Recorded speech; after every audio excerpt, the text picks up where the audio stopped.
Hello everyone, welcome to my Sunday blog. তো আজকে আরেকটা সানডে ব্লগ নিয়ে আমি চলে আসলাম। অ্যাজ ইউজুয়াল আমি তাড়াতাড়ি ঘুম থেকে উঠে ব্যালকনিতে কিছুক্ষণ সময় কাটালাম। আজকে আমরা দুজন লং ড্রাইভে যাব। তার পিছনে একটা কারণ আছে যেটা তোমরা জানতে পারবে।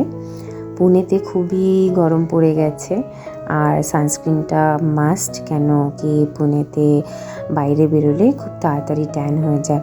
পিলগ্রিমের আমি সানস্ক্রিন ইউজ করছি, যেটা ইউজ করলে খুব একটা ভালো গ্লো দেয় ফেসে। তো আমরা বেরিয়ে পড়লাম লং ড্রাইভে। এই লং ড্রাইভটা হলো আমাদের সোসাইটি থেকে 5 কিলোমিটার দূরে একটা গ্রামে। দেখতেই পাচ্ছ দুদিকে বেশ চাষবাস করা হচ্ছে। তো খুবই সুন্দর রাস্তাটা। তো এই হলো আমাদের কারণ, কুমড়ো পাতা জোগাড় করা। তো কুমড়ো পাতা জোগাড় করে আমরা বাড়ির উদ্দেশ্যে রওনা দিলাম। মাঝখানে একটা জায়গায় ব্রেকফাস্টও করে নিলাম, চা আর পোহাটা আমার খুবই খেতে ভালো লাগে, বেশ হেলদিও। আর যেখানে আমরা খেয়েছি ওটা বেশ ভালোই ছিল। তো চা আর পোহা খেয়ে আমরা বাড়ির উদ্দেশ্যে রওনা দিলাম।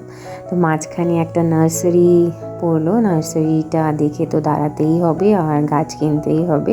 তো বাটন রোজের 2টো গাছ কিনে নিলাম। তারপরে চলো রান্নাটা দেখাই।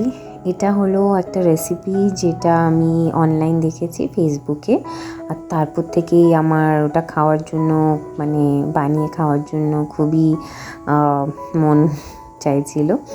তো ভাবলাম যে এখন একটা লং হলিডে আছে, উইকেন্ড আর ঈদের হলিডে, তো বানিয়ে ফেলি সানডেতে।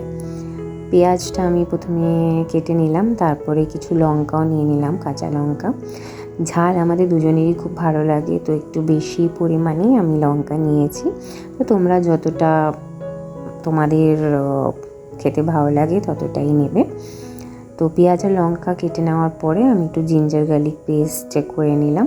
তারপরে আমি সব ভালো করে ম্যারিনেট করলাম, জিঞ্জার গার্লিক পেস্ট, পেঁয়াজ, টমেটো, তারপরে একটু ধনেপাতা, নুন, হলুদ সব ম্যারিনেট করে কিছুক্ষণ রেখে দিয়েছিলাম, মানে প্রায় 15-20 মিনিট। তারপরে আমি লাউ পাতাটা নিয়ে ওটার মধ্যে ম্যারিনেশনটা দিয়ে ভালো করে মুড়ে সুতো দিয়ে বেঁধে দিয়েছি। চারপাশটা ভালো করে বেঁধে দিতে হবে, কেন কি এটা আমরা এবার ভাজবো, তো যাতে মাছটা বেরিয়ে না যায়।